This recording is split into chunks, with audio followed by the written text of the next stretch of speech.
कि दुश्मनी तो जम के करो भाई, परंतु थोड़ी सी खिड़की छोड़ दो, थोड़ी सी गुंजाइश छोड़ दो, इतनी तो आप लोगों को रखने की ज़रूरत है। ये कहना चाहूँगी कि ये अपना कोई साधारण सदन नहीं है, परंतु यहाँ से निकले हुए बहुत सारे निर्णय ऐसे निर्णय हैं जो देश के लिए उदाहरण बने। आपके हाथों से गुलाब की महक आएगी ज़रूर, आपके हाथों से गुलाब की महक आएगी ज़रूर। किसी के रास्ते से कांटा हटा कर तो देखिए, उसका दिल भी दुआ देगा जरूर। जरा किसी रोते हुए इंसान को हंसा कर तो देखिए, किसी रोते हुए इंसान को हंसा कर तो देखिए।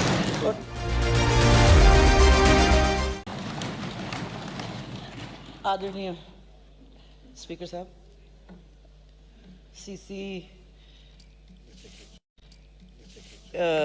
सीपीए के सेक्रेटरी श्री संदीप जी, सदन के सब साथियों, सबको मेरा प्रणाम। और मैं आज ये इतना ही कहना चाहूँगी कि एक बहुत ही अमूल्य परिस्थिति बनी हुई है, जबकि राजस्थान विधानसभा के 75 वर्ष, वो भी गौरवमयी वर्ष, आज अमृत महोत्सव के द्वारा हम लोग सेलिब्रेट करने जा रहे हैं। मैं उसके लिए आदरणीय हमारे स्पीकर साहब को बहुत बहुत आभार हम सब की ओर से प्रकट आज करना चाहूँगा। ये जो 75 साल हुए हैं सर, इन 75 सालों के अंदर जो भी सरकारें आई हैं उन्होंने विकास को कुछ कम कुछ ज़्यादा तरीके से बढ़ाने का काम किया है। सबसे पहले जो मुख्यमंत्री थे हीरालाल जी शास्त्री, उनसे लेके वर्तमान के मुख्यमंत्री श्री भजनलाल जी शर्मा, इनके सफ़र में सतत विकास अपने प्रदेश के अंदर होता जा रहा है, होता था और होता जा रहा है। पहले स्पीकर श्री नरोत्तम जोशी जी से लेकर आज के स्पीकर साहब श्री वासुदेव जी देवनानी, इन लोगों ने भी चार चांद हमारे इस विधानसभा के कार्यों में लगाने का काम किया है। उसके लिए भी मैं आपको आभार प्रकट करना चाहूँगी। मैं बहुत ही सौभाग्यशाली अपने आप को मानती हूँ कि आदरणीय भैरव सिंह साहब और आदरणीय मोहनलाल जी सुखाड़िया जैसे बड़े बड़े मुख्यमंत्री, जिनका नाम आज भी हम लोग, आप लोग, हम लोग, सब लोग मिलकर मानते हैं, ऐसे के जिन्होंने इस विधानसभा का मान बहुत बढ़ाया, ऐसे में मुझे भी 2 बार इस विधानसभा के अंदर बैठने का एक गौरव प्राप्त हुआ है। उसके लिए मेरा बहुत बड़ा सौभाग्य था। 85 में पहली बार धौलपुर से विधायक बनी और 41 वर्ष हो गए हैं।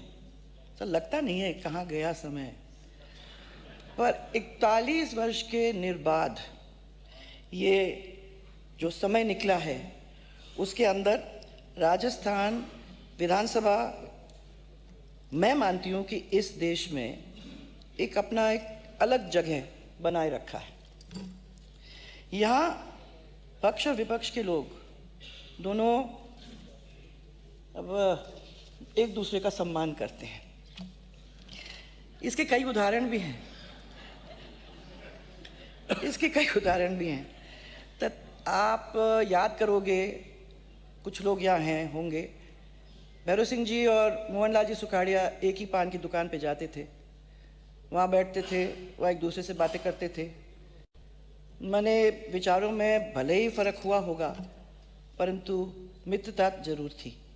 इसी तरीके से जब वो खुद मुख्यमंत्री थे और हरदीप जोशी जी ऑपोजिशन में थे, ऑपोजिशन के लीडर थे, तो उस समय अस्पताल में गए, बीमार हो गए थे, और अगेन उनके विचारों में तो फ़र्क था ही, परंतु मित्रता थी, और उसकी वजह से भैरव सिंह जी उनसे मिलने के लिए रोज़ हॉस्पिटल जाया करते, रोज़। ऐसा नहीं कि हमने औपचारिकता पूरा कर लिया, वो रोज जाते थे, वहाँ बैठते थे, घंटों बैठते थे, बात करते थे, और कभी कभी ऐसा भी होता था कि उनके जो फाइल वाइल जो निस्तारण कागज निस्तारण करने की ज़रूरत होती थी वो वहाँ भी कर लेते थे। उस समय की बात है। मैंने भी पूछा उनसे कि भाई ये विपक्ष के नेताओं को, अब नए नए आए थे, विपक्ष के नेताओं को आप इतना भाव क्यों देते हो? तो उन्होंने कहा भाई थोड़ा इतिहास में चलो। सिकंदर और पोरस की कहानी मेरे को सुनाई उन्होंने। उन्होंने कहा जब वो बंदी बनाकर पोरस को सिकंदर के सामने लाया गया तो सिकंदर ने उससे पूछा कि मैं तुमसे क्या करूं, तेरे को मारा जाए या तेरे को बचाया जाए? तो उसने इतना ही जवाब दिया उनको कि एक शासक जो दूसरे शासक के साथ व्यवहार करता है वही व्यवहार आप करिए। तो नेचुरली उन्होंने उसको छोड़ दिया और उन्होंने वही किया। और मेरा ये कहना है, और मैं ये सही भी है, मैं समझती हूँ कि दुश्मनी तो जम के करो भाई, परंतु थोड़ी सी खिड़की छोड़ दो, थोड़ी सी गुंजाइश छोड़ दो, ताकि जब कभी हम लोग एक दूसरे के सामने आ जाते हैं तो हमको शर्मिंदा ना होना पड़े। इतनी तो आप लोगों को रखने की ज़रूरत है। देखो, मैं ले जाती हूँ आपको पीवी नरसिम्हा राव के टाइम। पीवी नरसिम्हा राव और अटल जी की बहुत अच्छी मित्रता थी। 27 फरवरी 1994 में पाकिस्तान ने जिनीवा में भारत के खिलाफ एक मानव अधिकार प्रस्ताव पेश किया, तो वो अपनी पार्टी का किसी को भी भेज सकते थे। उन्होंने पहले ढूंढा सबसे बेस्ट आदमी कौन होगा इस चीज़ को ठीक करने के लिए। उन्हें मालूम था कि अटल जी अगर जाएंगे तो ये प्रस्ताव पास ही नहीं हो पाएगा, तो उन्होंने अटल जी को जिनीवा भेजा और वही हुआ जो उन्होंने सोचा था, वो प्रस्ताव पास नहीं हुआ। डॉक्टर अबरार अहमद 1999 में मेरे साथ चुनाव लड़े थे झालावाड़ के अंदर, और मैं आपको बताना चाहती हूँ उनकी डेथ हुई कुछ दिनों बाद। उनकी डेथ हुई तो उनका शव जो था वो कांग्रेस कार्यालय में जल्दी सुबह लाया गया था। सबसे पहले मुझे लगता है कि मैं पहुंची थी वहाँ, क्योंकि ज़्यादा कांग्रेस के लोग भी नहीं थे और मेरे बहुत सारे शुभचिंतक थे। तो उन शुभचिंतकों ने मेरे से कहा कि आप क्यों जा रहे हो कांग्रेस के कार्यालय के अंदर, ये जाना चाहिए क्या? तो मैंने मेरे अपने शुभचिंतकों को यही कहा कि देखो, इंसानियत, और मैं आपको भी ये कह रही हूँ, इंसानियत जो होती है वो राजनीति की लक्ष्मण रेखा से बड़ी होनी चाहिए। कुछ भी करो आप, उसको बड़ा होना चाहिए। ऐसे काम में अगर हम लोगों को ऐसा कभी कोई मौका मिलता है, ऐसा कभी होता है, तो अगर हम लोग चले जाते हैं मरण में, शादियों में, बच्चों के पैदा होने पर, तो इसमें कोई बुरा मानेगा नहीं, क्योंकि ये सामाजिक रिश्ते हैं जो सामाजिक रिश्तों को राजनीतिक वजह से अपने को खराब करने की ज़रूरत नहीं है। हमारे दोनों के विचार नहीं मिले, ठीक है, पर तो हाउस के बाहर जब जाएंगे तो कुछ कुछ ऐसी चीज़ें होंगी जिसके ऊपर अपन एक दूसरे से बात तो कर सकें। मुझे देखना मैंने बुरा लगता है जब देखती हूँ कि सदन के अंदर जो अमर्यादित आचरण, इसके छींटे धीरे धीरे लगने लगे। भाषा का स्तर गिर चुका है। एक समय था जब भाई साहब गुलाब जी, राजेंद्र जी, सीपी जोशी साहब, प्रद्युमन सिंह साहब, घनश्याम तिवारी जी, नाथू सिंह गुजर जी दिखे थे मेरे को अभी, हाँ, गुजर जी, और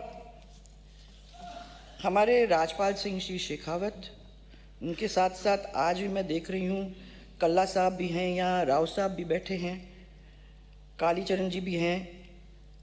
ये सब लोग जब पढ़ के जाते थे और जब वो आते थे हाउस के अंदर बोलने के लिए, आज बहुत है, ऐसे नहीं है, मैं तो खाली कुछ जो नाम है वो ले रही हूँ, किसी का छूट गया तो पर मैं ये कह रही हूँ कि ऐसे लोग जब जाते थे, पढ़ के समझ के जब जाते थे, तो हाउस फुल होता था और हाउस आराम से दोनों तरफ के लोग उनके भाषणों को सुनते थे और उससे कुछ समझ करके अपने घर ले जाते थे। पर आजकल क्या है कि जो अधिकतम नए सदस्य हैं वो बोलने की तैयारी करके नहीं आते। भैरव सिंह शेखावत साहब, सतीश जी अग्रवाल साहब, उनके समय के अंदर वो इसी विधानसभा के लाइब्रेरी में जाके, और आपको भी मालूम है, देर देर तक बैठ के वो पुस्तकों को पढ़ते थे, सब चीज़ों को पढ़ते थे, और जब वो आते थे हाउस के अंदर तो उनके तर्कों के आगे कोई कुछ बोल नहीं सकता था। मैं समझती हूँ, एक दफ़ा मैं गई थी, एक रविवार था, तो मैं गई थी माननीय मदेरणा जी के पास, और मैं बिना बताए गई थी। ऐसा तो होता नहीं है, अपने को बता के जाना चाहिए, पर मैंने वो काम किया। मैं उनके यहाँ गई तो लोगों ने बताया कि मिल नहीं सकेंगे, वो मौन धारण किए हुए हैं, संडे को मौन धारण करते हैं। तो मैंने कहा भैया मेरे राम राम तो करने दो, मैं इतने दूर से आई हूँ। अंदर में जब गई तो उन्होंने राम राम किया, बिठाया, चाय पूछा, और फिर लिख के मेरे को ये कहा कि संडे का दिन वो दिन है जब मैं मौन व्रत रखता हूँ। ये दिन मेरी किताबों को पढ़ने का टाइम, मेरे क्या कहते हैं, स्टडी करने का टाइम, ये संडे का दिन है। इस संडे के दिन में मैं ये काम करता हूँ। तो मैं ये कहना चाह रही हूँ कि इन लोगों से अपने को समझने की ज़रूरत है। आज ऐसा नहीं हो रहा। आज मान्य कुछ नए सदस्यगण जो हैं वो एक तो पढ़ते नहीं हैं, आते नहीं हैं, और बहुत टाइम अपन देखेंगे कि हाउस खाली पड़ा रहता है हम लोगों के सामने। सब मान्य सदस्यगण को मैं ये कहना चाहूँगी कि ये अपना कोई साधारण सदन नहीं है। मैं नहीं मानती हूँ, और इसलिए नहीं मानती हूँ कि हम लोग बैठे हुए हैं उसकी वजह से नहीं, परंतु यहाँ से निकले हुए बहुत सारे निर्णय ऐसे निर्णय हैं जो देश के लिए उदाहरण बने। जब भैरव सिंह साहब सीएम थे तो अंत्योदय योजना, आज तक भी लोग उसके बारे में बात करते हैं। उसके साथ साथ पंचायत राज और नगर निकायों में महिलाओं को 33% आरक्षण देने का काम उन्होंने किया था, आपको याद होगा। हम लोगों ने उसको बढ़ा के पंचायत राज के अंदर 50% कर दिया था। वैसे नगर निकाय में भी किया, पर कुछ कारणों की वजह से उसको अपन नहीं कर पाए थे। भामाशाह सशक्तिकरण योजना जो हमारी थी वो पूरे दुनिया के अंदर सबसे बड़ी योजना थी, और इस योजना के अंदर महिला को परिवार का मुखिया बनाकर उसके नाम पर बैंक अकाउंट खोलने का काम पहली दफ़ा कहीं भी हुआ था। और मैं आपको कहना चाहती हूँ कि उसके साथ साथ हम लोगों ने ई मित्रों को भी खड़ा कर दिया था। तो ई मित्र जो भी पैसा उनके लिए आता था सरकार से, उसको उनके बैंक अकाउंट के अंदर जमा करने का काम उनके लिए करते थे, उनको मदद करते थे। इसी तरीके से आप देखेंगे भामाशाह स्वास्थ्य बीमा योजना जब शुरू किया था तो मुझे याद है, मैंने भी खुद ने नहीं सोचा था कि इसमें इतना बड़ा तंत्र होगा, परंतु आज जिस तरीके से धीरे धीरे धीरे अपने पूरे देश के अंदर वो फैला है, लाइफ इंश्योरेंस फॉर हेल्थ एक बहुत बड़ी चीज़ हो गई है। इसी तरीके से बिजली की लाइन को अलग करने का काम पहली दफ़ा हम लोगों ने किया, क्योंकि वो एक बिजली की लाइन हुआ करती थी, 6 घंटे बिजली मिला करती थी, घरों के अंदर बिजली मिलती नहीं थी, महिलाएं बहुत परेशान होती थीं। महिलाओं के बारे में सोच करके हम लोगों ने ये तय किया कि किसी भी तरीके से इनको फ़ायदा देना है। तो मैंने गुजरात को स्टडी किया। उसके तत्कालीन मुख्यमंत्री हमारे आदरणीय तब के मुख्यमंत्री थे नरेंद्र मोदी जी, और उन्होंने मेरे को बताया कि हमने इस तरीके से लाइन को अलग किया है तो उसका फ़ायदा मिला है महिलाओं को, घरों को। उसको हम लोगों ने राजस्थान के अंदर लागू किया, और मैं समझती हूँ कि आप लोग जब क्षेत्र के अंदर जाते हो तो उसके बारे में बार बार महिलाएं आप लोगों को कहती होंगी कि हम लोगों को उस समय पे 24 घंटे बिजली मिला करती थी। मुझे याद है कि अटल जी ने रिवर लिंकिंग का प्रोजेक्ट शुरू किया था। राजस्थान का पहला रिवर लिंकिंग प्रोजेक्ट हमारा आहू और चौली का था।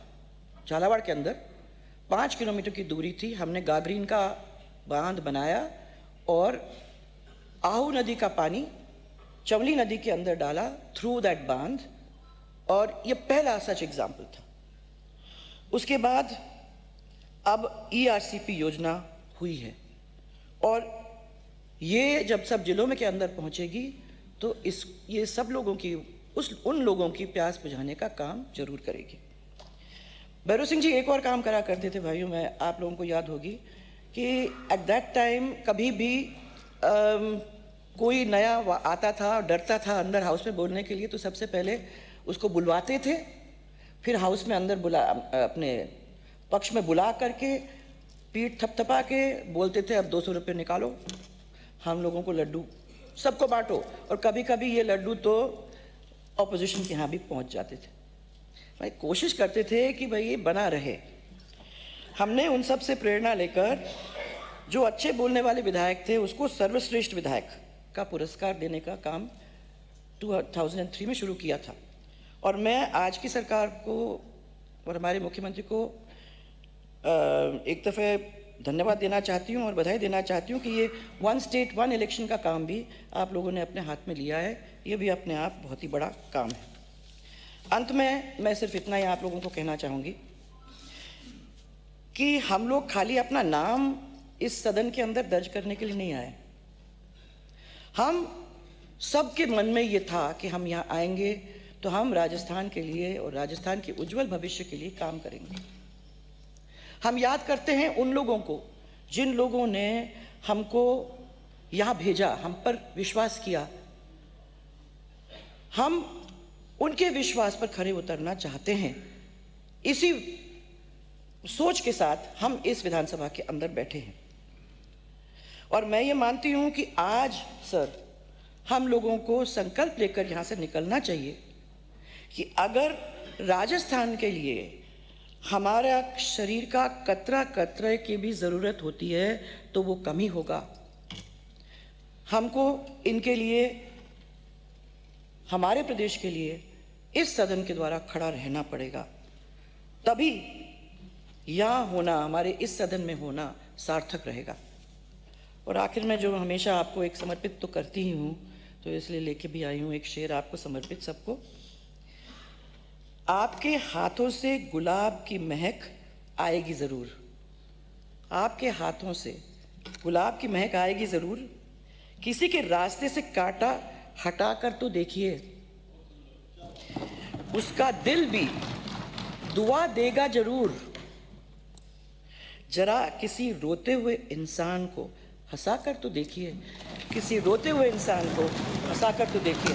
और बहुत बहुत धन्यवाद, आपने हम सबको याद किया, आपने ये 75 वर्ष का इस तरीके से सेलिब्रेट किया, उसके लिए मैं आपकी बहुत बहुत आभारी हूँ और धन्यवाद देती हूँ कि आपने मुझे भी इस आपके कार्यक्रम में याद किया। Thank you. मैडम का बहुत बहुत धन्यवाद। क्योंकि सब